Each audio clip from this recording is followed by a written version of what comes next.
Welcome back to Tales from the PowerAge. How you doing, guys? Brilliant. All good, mate. And if you haven't guessed from the opening credits and the hat and the sweatshirt and all the other nonsense we'll be showing you today, we're talking about Kiss and the classic album Destroyer. So really looking forward to that. Gav, let's get on to the artwork initially. Yeah, I don't know if you guys know this, but there was an original design done for the album, and it got rejected on 2 counts. One, that they didn't want to be associated with like destroying a city, despite what the title says. But more importantly, they wanted to be in the latest costumes, because these were the costumes from the tour before. So they got rejected, and the city got thrust further backwards, and the latest costumes got put in, which are much better than these costumes anyway. So it was a good idea. It's done by Ken Kelly, wasn't it? The original artwork. Ken Kelly, yeah. He's also did Love Gun. Came back and did Love Gun. Yeah, I love the Love Gun cover as well. I think he's done some Manowar as well, I think. Logically. Yeah. It looks very similar to their stuff. Yeah. He was a fantasy artist, anyway. He was, indeed. He was. To the press ads. Yeah, good stuff. Showing Kiss always used to try and include their back catalogue in their ads and inner sleeves and stuff like that. So, but I really like the characters in the Kiss logo on the left there. That's really cool. And the best thing they did, similar to the Queen News of the World one, a massive billboard, and they're obviously advertising the gig, but the logo and the images, the characters from Destroyer staring down on people at Anaheim Stadium. They had 2 UK singles. I don't think they really did anything over here. It was much more of a US thing, where they had Beth on the flip side, and the radio stations picked up Beth and went with that. And we'll come on to talk about the kind of idea behind the album, moving much more towards a wider audience, shall we say, and kind of Beth really did the job for that. But yeah, none of them had a picture sleeve over in the UK as usual. So yeah, not particularly interesting. So shout it out loud, and then Beth. The only interesting thing is the Bogart inner labels, I guess. For the singles on the old one, same on the album I've just shown. So on the older original Kiss finals, you got the old Bogart labels. So if you see it advertised as a Bogart label, it's one of those. Yeah, and now these days they're doing replica versions of them as well. That's right. So, I'm going to show you some of these later on, but that hasn't got Bogart on it, but it's got the old Casablanca. And then they do another version of that is the Film Works.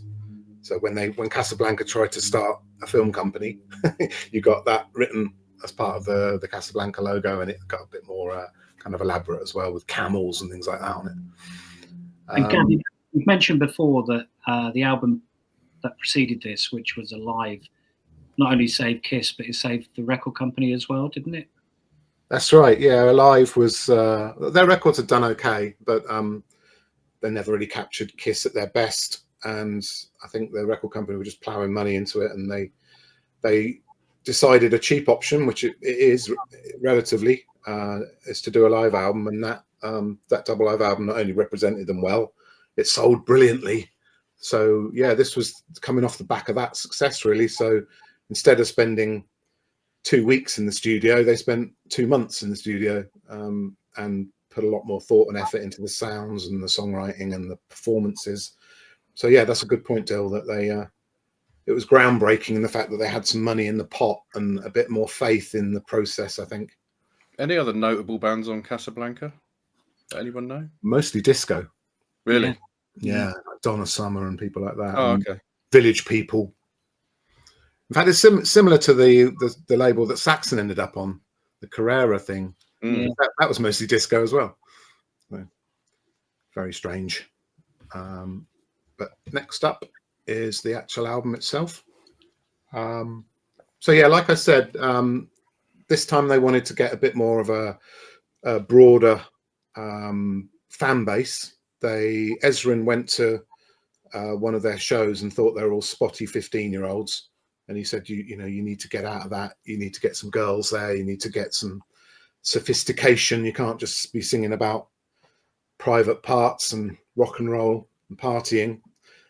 So it was kind of his inspiration that kind of dragged them more into a more cinemascope sound and more diverse songwriting, and to try and get the girls along with the aforementioned Beth. But Ezrin was brought in from Alice Cooper, essentially. You know, Kiss and Alice Cooper obviously crossed over in the makeup and the drama, the theatrics on stage. So I guess he was a logical choice to bring in to do the production for this album. And it was before he went on to even bigger things with Peter Gabriel and Pink Floyd. But yeah, that's why he was brought in. Okay, brilliant. Well, let's kick off with the first track, which was Detroit Rock City. A stable of their live shows, probably ever since this album. I can't think of a tour that they've never played this. The first time I heard it was on Alive 2, and it is very different, of course, on the record in terms of the way that leads up to the opening riffs. It's just fantastic. It reminds me again a little bit of The Who. They put the sort of the backing tracks in between the songs, just to your point, Gav, just really giving it a different feel. But this, I mean, everybody knows Detroit Rock City, I'm guessing. It's an absolute rock classic. So any thoughts on this, boys? Jam, what are your thoughts on the opening track? This was the first. I struggle with this because I only ever usually listen to the live version. When you listen to this, it's so different. But this actual version, I love the guitar solo. It's just brilliant. The twin guitars, having twin guitars sounds brilliant, especially with the bass in the background. But yeah, this is actually absolutely cracking track. And to have this as an opener. And I know you're just saying about Bob Ezrin, might be a good time to say he brought a lot of different things to the band as well. Because apparently, and again, I look at a lot of internet stuff with this, apparently he had a whistle that he brought to the studio to try and keep these boys in check because he wanted to produce a proper record. He wanted to get a great record and he wanted to sell units. He wanted it to be popular, like Gav was saying. And the band went along with it. And Paul Stanley's been quoted off the back of this saying that actually he did a fantastic job. There's only good things said about Ezrin, but at the time I think there was a bit of a battle going on as far as how they would react. But his mark on this is just massive from the very first song, I think, and it's brilliant opener. Yeah, well, that cinematic intro, yeah, it's got a stamp all over it, hasn't it? Yeah. You feel like you're there. I love the intro. I think the intro is brilliant. I've completely forgotten about it because you never hear it on the radio. No. But well, I heard this when I was at primary school, so you can imagine the impact it had on me. You know, at that age, thinking I thought this was a newsreel. You know, I thought this thing actually happened in the song. And it sounds like Gene Simmons doing the thing as well. I don't know whether it actually is. I don't know if anybody knows that, but it certainly sounds like him doing the newsreader part. It could be, yeah. I heard for one of the first times recently that the driver, you know, when he gets in, he puts his radio on, and the Kiss are playing. Yeah. He hums a bit, doesn't he? I hadn't heard that before. He goes, It's really comedy.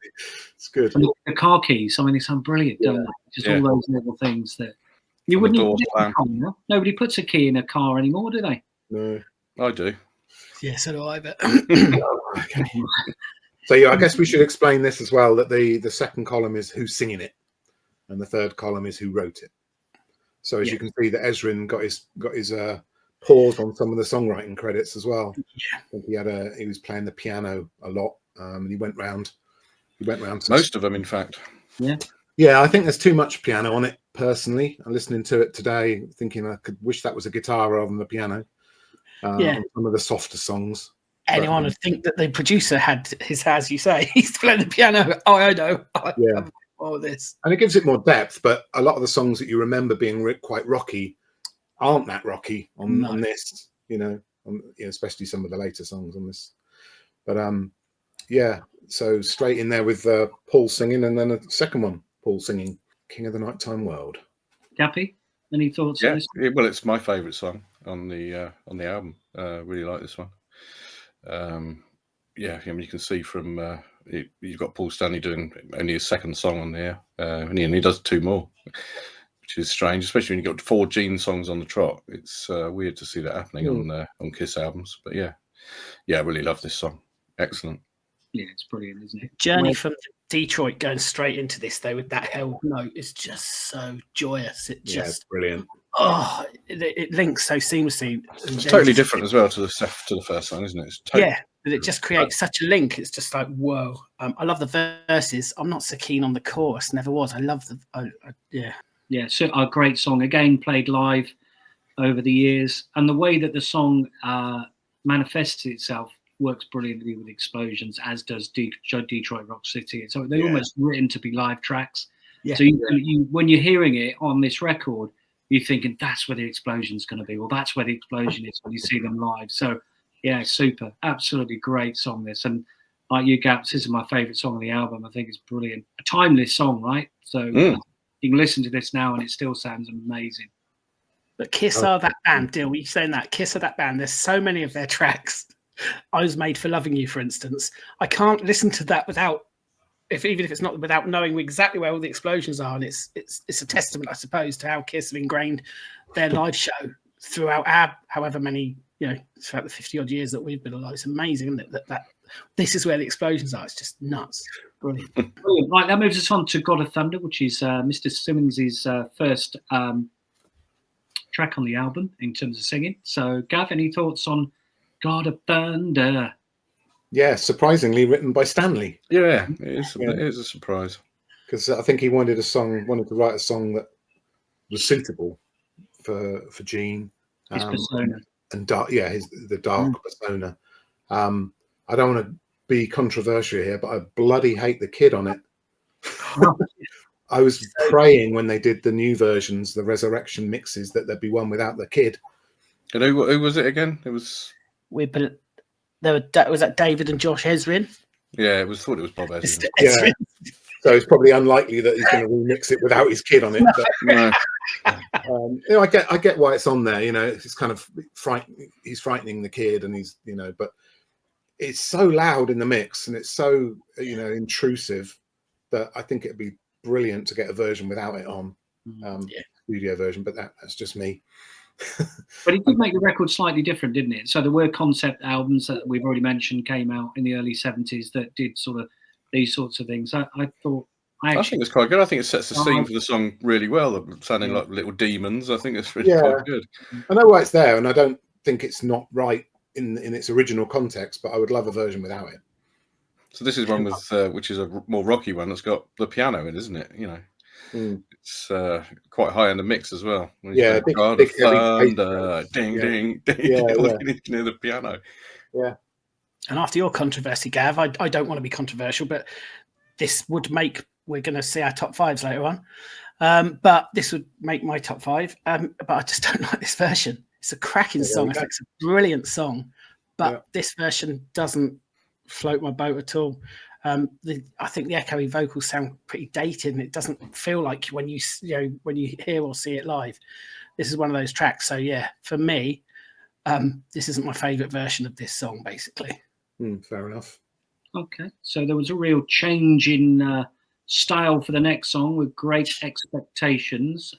Gaps, I think this is one of your favourites, isn't it? Yeah, this got number 2 on mine. I really love this song. Who the hell is a much softer side in Gene's singing for a start, but the lyrics are good, and when you stand up and grab your breasts, I mean, who can go past that as a 12-year-old boy when you're listening to something like that? And it's rather sexual connotations all around this song, which is quite a lot. I love it, but over a really sort of mellowy type song, it's really strange to hear that sort of vocal style over something which it's not a ballad, but the chorus is strange, but absolutely love it. The melody is superb. Really, really like this song.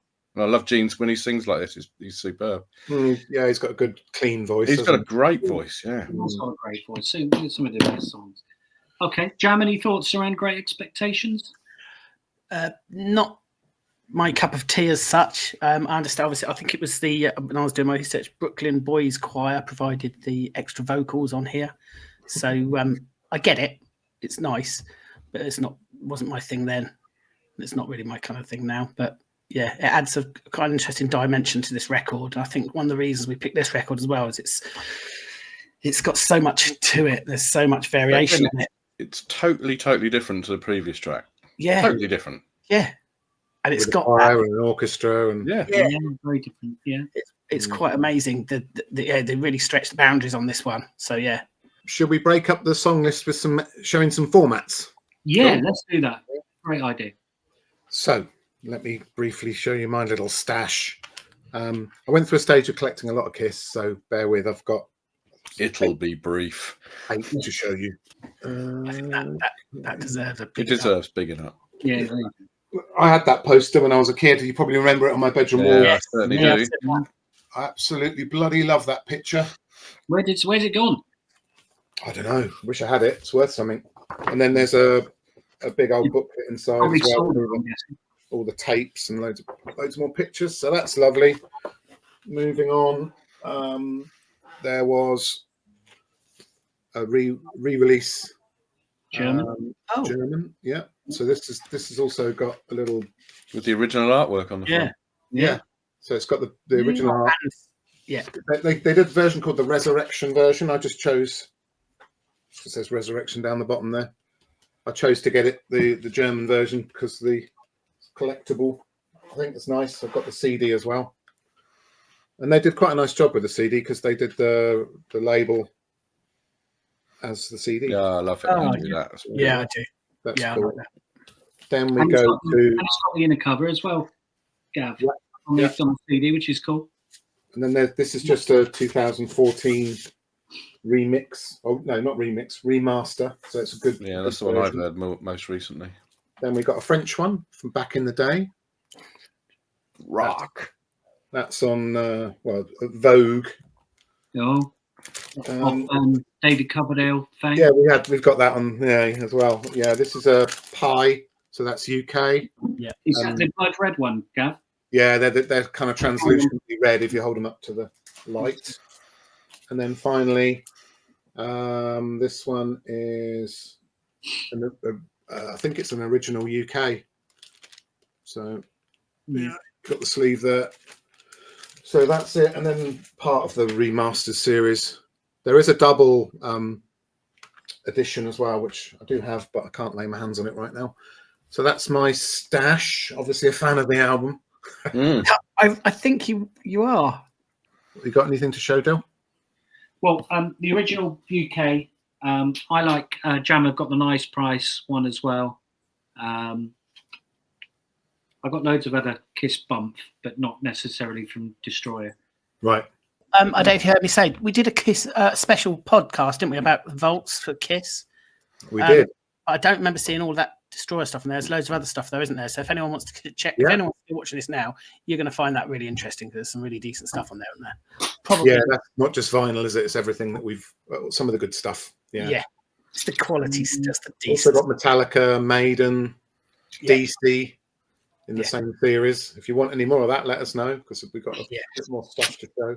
So I've got a few Kiss bits. There is around, I think I've got about 20 Kiss plectrums, ranging from the Marquee in '88 up to Download. Download is. Do you remember that? God, that was brilliant. Rolling around in the mud trying to get to. This was a balloon from the end of the road, which some guy from Australia kindly deflated properly, so it's not burst. Cool. Still got. And then my pride and joy is Gene in his wisdom threw me his towel, and you can see a bit of Gene's makeup on there as well. Oh, it's great. I mean, that made, I'm not going to lie, that was one of the happiest moments of my life. And singled out by Gene. Yeah, he looked over and said, "There you go, son." Anyway, we digress. Only you did. Side 2. Let's go to side 2, and kicking off with the brilliant Flaming Youth, in my opinion. I think this is a great song, brilliant way to start side 2. We finish side 1 with 2 Gene songs and kick off side 2 with 2 Gene songs. So, it's just a great, fun song. And when you're in your teens listening to this, you are thinking, "Oh, yeah, I can take on the world." And yeah, absolutely. What we haven't said before, we always had a bit of my uniform is leather. Yeah, it's brilliant. We always had a bit of a superiority complex where, as a group at our school and against many of the other schools, it was funny. God knows why. But this was a song that really went alongside that, and it was a brilliant anthem to my mind. I love it. It's a great song. I love listening to this now. It's super. And this one's got an organ in it, hasn't it? It's not a piano. Yeah. So Yeah. I know this is a 70s album, but this song particularly has a 70s feel. So when you say it's one of your songs you like, it feels Who-ish to me. Do you know what I mean? That Flaming Youth. Yeah, because the organ in the background. And it does feel like that. I love this stuff. It's a great song, this one. Mm-hmm. 3/4 of the band wrote it as well. Yeah, it's true. It's Fraley's. Unusual on this record. Yeah. Okay. The next record is probably almost my favorite record on. I love this song, Sweet Pain. Just had such a nice rhythm to it. I wouldn't say it's my favorite Kiss song. There are many other songs that are better than this. But at the time, as a teenager, listening to this for the first time, it was brilliant. I love this song. I really liked it as well. Such a nice rhythm to it. It's great. I mean, I can't say anything bad about this song. It's brilliant. It's got some nice harmony vocals on. Yeah. It's really catchy. It's really catchy. It feels more dressed. It feels more Dressed to Kill to me. It's got a look of a boppy sort of a vibe. I really like it. It's got a really my notes. It's got a smiley chorus. It's a feel good song. It feels weird. It's really poppy and smart. Yeah, catchy song. But again, they're stretching the boundaries on this record with all the different feels and the different vibes. It's really interesting. Really interesting. Back to your earlier point, I think Ezrin decided to try and coax better performances out of everybody. So he took them aside, and apparently he really beat up Peter Criss on his drumming, and he had a cowbell by his ear and was like making sure he stayed in time. And it was really, he didn't make any friends doing it, but obviously they recognize now that they got good performances out of them, you know. Like the drum beat on Detroit Rock City is pretty intricate, pretty hard to do. Same as the bass. He wrote the diddle-a-diddle bit for Gene, and that's brilliant as well. Yeah. So, you know, he achieved iconic, he achieved the results he wanted to achieve, but I think a certain Ace and Peter didn't enjoy being told what to do. Whereas I think Gene and Paul could understand that it was a good idea to, you know, up their game. He was having to teach them, some of them, he was bringing music theory to the table, something they hadn't thought or considered or cared about. Yeah. But judging by this album, it paid dividends. Yeah. You know, they actually like, oh, right, so here's someone that really knows. Because this shifted units, didn't it? It's their first proper actual studio album that did, I think it did 1 million in the first year on release. That was the first one of their actual albums that did that, I think. And not only delivered album sales, delivered hit singles. Yeah, I think there were 4 singles off this album in the States. So, yeah, amazing. Okay, well, the next one is, and again, has been an anthem for Kiss over many, many years. I think this was a song that they were, when they reformed, I think, was it 95? I think they reformed, Gav, on the aircraft carrier when they all got back together.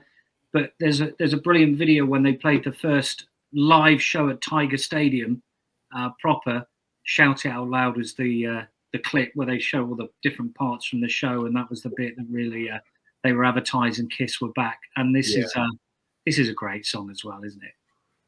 Really, well, this must have been at every show as well. Yeah, like really upbeat. City. Yeah. And the thing that became iconic was the dual vocal sharing as well. Yeah. You know, everybody wants to hear that from a Kiss song in the future from this, you know, setting a precedent. But this one, it did the fact Paul and Gene, just their vocals on this just blew out of the wall. And it was Beatles-esque. It felt there was ooze and stuff, and the sing back is brilliant. It's the structure of it is great. I really like this song, and it stayed with us forever. And when you've got it, you know, don't put it on here in this way. It's only 2 minutes 50 seconds. It blows your mind, doesn't it? Yeah. You get, and when I say like the Beatles-esque, you didn't have to, you know, this is a time when you didn't have to have a long song for it to be a classic. Get in there, get it done, and get out. Gaps, will come to you first because I know you love this song. I do love this song, yeah. And when I first heard this album, I was really surprised to hear it on there. But I mean, the storyline and Peter Criss's vocals just lend it to. I mean, you know, everybody knows he's not the greatest singer in the world, but he does a really good job on this. And I mean, he just sounds like he's going to burst into tears at any moment when he's singing this. And I certainly had a few tears when I first heard this, and subsequent times that I've heard it. and where he says, "Me and the boys will be playing all night" at the end, and oh, it's just, you can imagine this being an actual story, and how his wife must have felt when they were in the studio all the time, him never coming home. Yeah, it really got me. No, it's true. Yeah. Well, I remember when I was growing up, there was loads of lore around Kiss, of what these songs, how these songs started, like the Beatles have loads of rumors and stuff around. And I don't know if it was my friend Neil that told me this, or I just heard it from somewhere else, but there were stories like his wife was burgled, or I heard that. And that's what made it kind of even more poignant, that he was away from home all the time and his wife was home alone. And I don't know if any of that's true, to be honest. Please let us know in the comments if it's based on truth. But when you hear that when you're 10 and you think, oh wow, it's so brilliant. And there is that comedy sketch, isn't there, where they're in the studio and he's on the phone going saying the lyrics of the song, and the rest of the band are going, come on. Brilliant. Gaps, I think you're right. It could have been, it might have been easy, who knows, to have got in one of the other guys to sing, but having Peter Criss, who he's not the best or even second best singer in the world, even third best singer in the band, the emotion that he gets across in this is just outstanding. Yeah, it makes such a big difference when you've got someone singing it with that much feeling and that much emotion. You can't. We've said lots of things about what Ezrin can do, but what he couldn't do is put that feel, that feel and that vibe into those vocals. So yeah, fair play, Peter Criss. It's his crowning moment. Brilliant. Yeah, and you know what? Again, another song you'd think written for the live show, and to really give them all an opportunity to take to the stage and build that persona around the four individuals. And this is where they were starting to get really, really big in the States in particular. It's a really clever concept, right? So of course there were other bands before this that had tried makeup and tried to do things in a slightly different way. No one mastered it like Kiss did. And those years between probably Alive and, what would we say, 1979 maybe, they were just they just nailed it in terms of how they packaged the brand Kiss. It was just something to behold.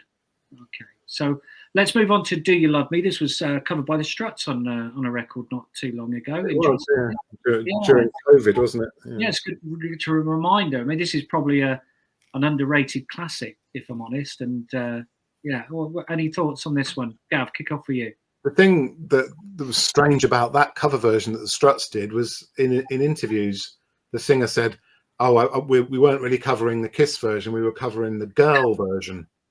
Because Girl did it, apparently. And so that's why it didn't sound quite like Kiss. It sounded like Girl, which was Phil Collins. Phil Collins was in the band. And yeah. So that's strange anyway. But I loved obviously it starts with a drum solo, and I loved that. And it's not as simple as you think it is. I was just going to ask you about that, because it's dun dun dun dun dun dun, isn't it? But the first bass drum beat is barely audible.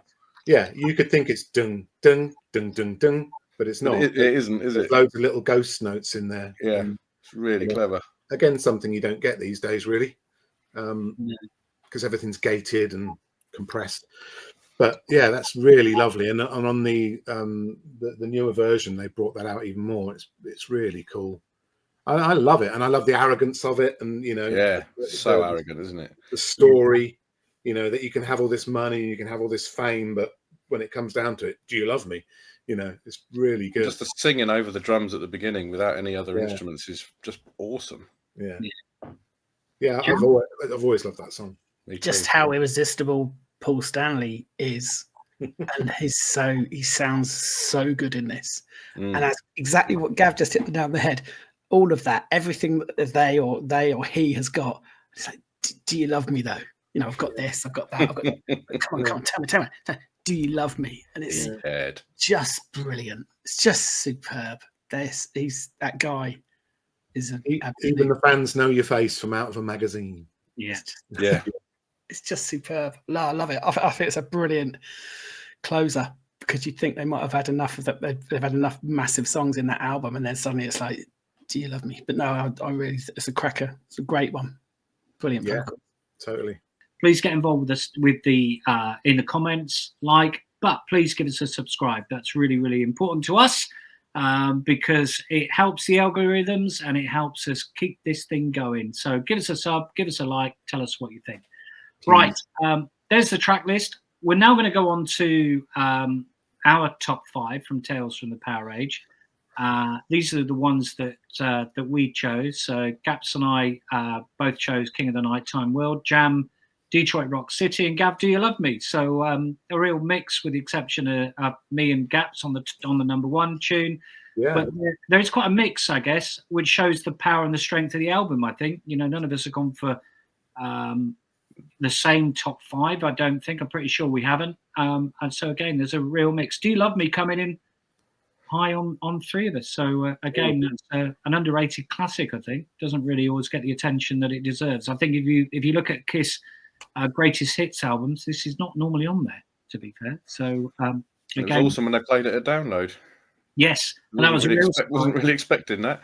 No, it was brilliant. Yeah. That was a good night, Gaps, wasn't it? It was amazing. Right, okay, so we've voted for our top 5, and now we're going to go to our resident DJ, Jam, who's going to talk you through the top 5 from Tales from the PowerAge. So this is the official top 5 tracks from the classic album that is Destroyer. At number 5, Flaming Youth.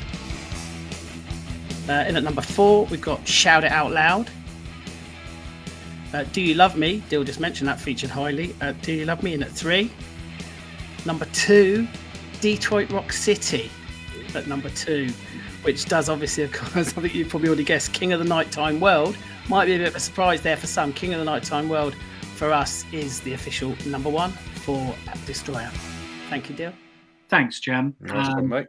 I'm sure some of you will have different views. I'm sure Mr. Simmons may have a different view on that. So, Gene, if you're watching, please tell us what you think on that top 5. Mr. Chris should have been slightly different to that.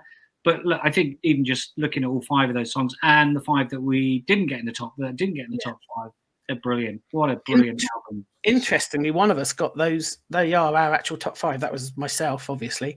Actually had the top 5 songs in my top 5, not in the same order. My top 5. Interestingly enough. Before we go to our next bit, Gav, you're just going to highlight what came next. So we've talked about Alive and then Destroyer, and this was the next album. So Kiss were on a roll. Yeah, fascinating, really. That did you see what they did? On a roll. Yeah, well done. What they did, despite the success of the convoluted, highly produced previous album, they went plain and simple again. So as a reaction to, I think it was a reaction to Bob Ezrin. They wanted to just do their own thing, bang out a rock and roll album. Amazing. They came up with this iconography as well. I mean, I love that cover. So good. It's forever brilliant. And so different from the iconic Destroyer.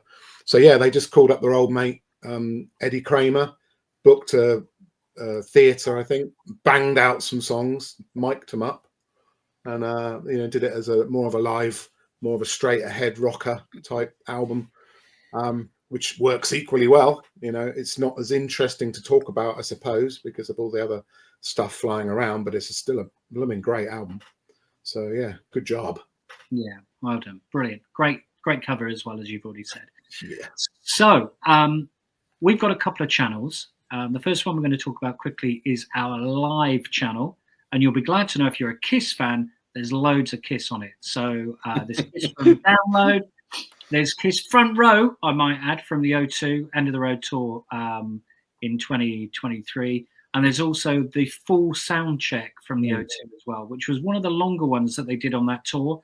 It was a real thrill and treat. And I think they were really putting on a show because, A, the family was there, and so was Jimmy Page, who was a really good friend of Paul Stanley in the band. So it was absolutely super. So I'd really encourage you to watch that. I think there's 7 or 8 songs on the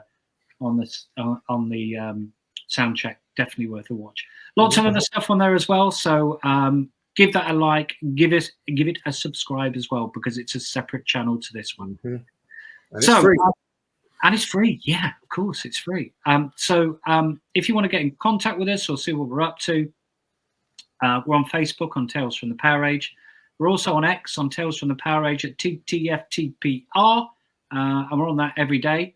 We've also joined Blue Sky, so thanks to those of you that are following us already on that, and you've seen some KISS photos posted on there this week.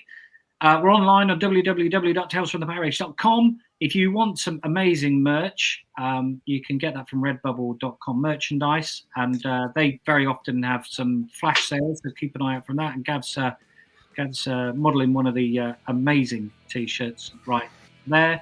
And like we've said, please give us a sub, hit the house bell. It's free, and look, as far as we're all concerned, you'd be stupid not to. So enjoy the rest of your time. Look forward to seeing you soon, guys. Cheers. Bye. Cheers, boys. Bye-bye.